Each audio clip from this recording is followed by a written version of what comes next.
Efa niresaka ny tontolon'ny oniversite ihany sika dia rehefa miresaka ihany koa sika izay hoe rafitra LMD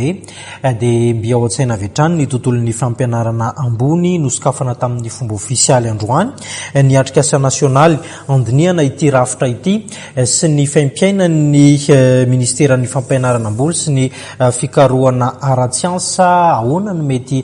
fomba navaozana izany rafitra LMD izany sy ny pitsopitsony ahafahan'izany hotomombana izana ho hita ao anatin'izany atrikasa izany avokoa ny vahaolana rehetra ao amin'izany hoentina amintsika ao anatin'ity tato-baovao ity ny fanazavana mifanandrify amin'izay.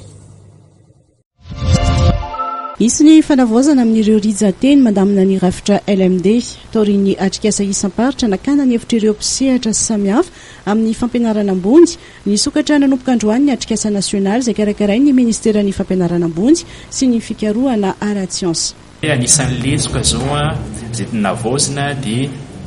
ny rijateny mikasika ny diplôme vaovao le licence zany na ny master zany ny maîtrise diplôme zany amin'izao fotoana zao dia mbola nijanona ho arrêté fotsiny. Ny arrêté moa dia fantatsika fa ohatran'ny hoe tokatrano manokana ministera zany ny arrêté anankiray nefa nyzany diplôme zany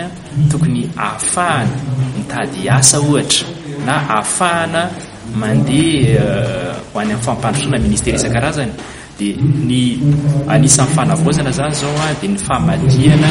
ireo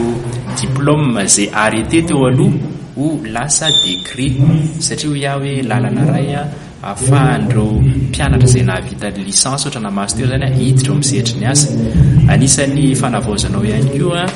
ny amin'izao fotoana izao ohatra ny formation à distance. Taloha tany amin'ny 2011 tany mbola tsy tena mivelatra tsara le formation à distance fa amin'izao fotoana izao efa omendanja be zany satria tsy ampitsony ny efitrano be dia be le mpianatra afakabaka ny fanamboarana efitrano eny amin'ny fampianarana anjerimanontolo amin'ny fampianarana ambony tsy ampy moa ny privé efa manao zay ho afany any amin'ny fitoranany anjarabiky zany ka dia rariny sitsiny raha hiditra amin'ilay formation à distance ny Saint-Thematy moa dia anisan'ny hoe toeram-pampianarana ambony lehibe kanefa mbola tsy ampy zany fa misy ihany koa zany ny fankavade. Anisan'ny rijateny hojerena ihany koa ny momba ny entimanana arabola ahafahana manatsara ny fikarohana. Ny androany aloha dia resaka pédagogique fa raha pitso no andiniantsika ihany koa misy atelier azo lazaina hoe national ihany koa mikasika ny FIERS. Les FIERS dia hoe Fonds compétitif d'innovation pour l'enseignement supérieur et la recherche scientifique. Raha fitinina zany dia hoe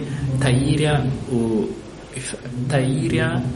hifaninanana hoentina anatsarana zany ny fampianarana ambony sy ny fikarohana. Ny 17 Jolay no anatanterana ny atrikasa fankatoavana ny fanavaozana n'ireo rijateny mandamina ny rafitra LMD.